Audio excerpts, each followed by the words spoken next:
6. In section 6, we're going to talk about grammar, which is just communicating in sentences. Grammar in general, it includes word order, inflections, and intonation. We begin grammar before formal schooling, like before elementary school. We gonna just use correct grammar all the time. At 18 months, children start to combine words together into just simple sentences, but it's not like a complete grammar, right? It's gonna be something like we go mall or we mall or go mall or like something like that. This kind of speech gonna be telegraphic speech, which is just focusing on content. Another point here is overregulation. It is, I guess you are just familiar with that. For example, children, they're gonna say that I goed mall or I said that. This is actually know about some regular verbs, and they're gonna apply that to just irregular verbs as well. For example, yeah, we're gonna say that I played there. But it's not the case for go. We're gonna say that I went there, right? So they're gonna do that all the time, which is so cute. There are gonna be different mechanism for grammar acquisition. For example, some innate cognitive strategies that can help a lot.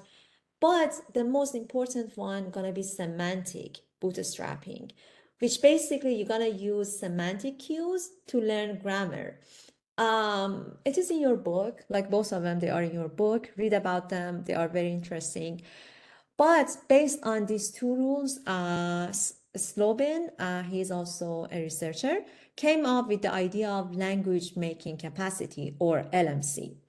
So far, we learned like different perspectives. We learned a lot of that kind of like, I don't know, like LAD, LASS or LAS, and now we have LMC. Keep them in your mind and make a note of each of them because like there might be some questions in your test and your quiz. So it's better to just understand them now because like your test gonna be in 1 week. You don't have that much time to just go back and like learn about all of them, but you have to just remember them during your exam. So take some notes of all of them.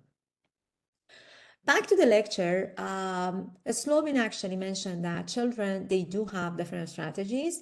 They pay extra attention to the syntax, first of all, word order. They know that, for example, always they're going to be subject, then comes verb, then comes object in English.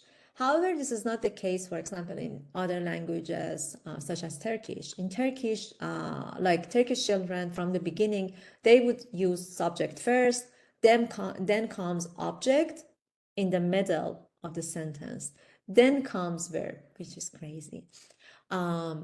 Not like Turkish is crazy. It means like language development is just so crazy because as early as 18 months, children, they're gonna like Turkish children versus English, like American children, they are using like different word order, which is insane. Another point again, they just over use different grammar to just avoid any sort of exception. And the last part is inflectional rules, which is also important. So there is a test in your book. It is very important.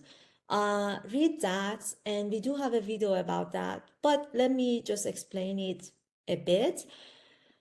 The whole idea of VOC test, it was like there was some artificial word and bird. They called this bluebird as VOG, W-U-G. Okay.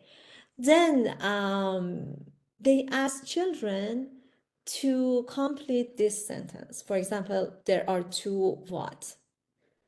Like the single one gonna be called VOG. So what about the two of these two, like this item?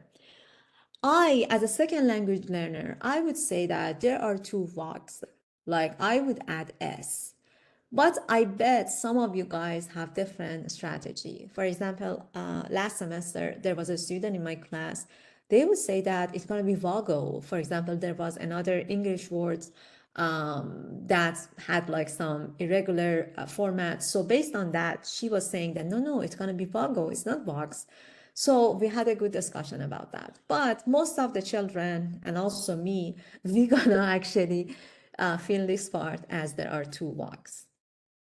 But the whole idea here is we do have some semantic grammar, we do have some like grammar, and we're gonna apply that kind of stuff to like irregular situations, like unfamiliar situations that we don't know. If we would have some sort of artificial verbs that we don't know about the actual meaning of that, we're gonna apply, for example, ed format all the time to that, for example, particular situation. Check this page, they are important. And check the below video, because basically this is about VOC test, and it does have some sort of examples about how you would just, how, for example, being exposed to some sort of artificial verbs and vocabulary can impact children's response.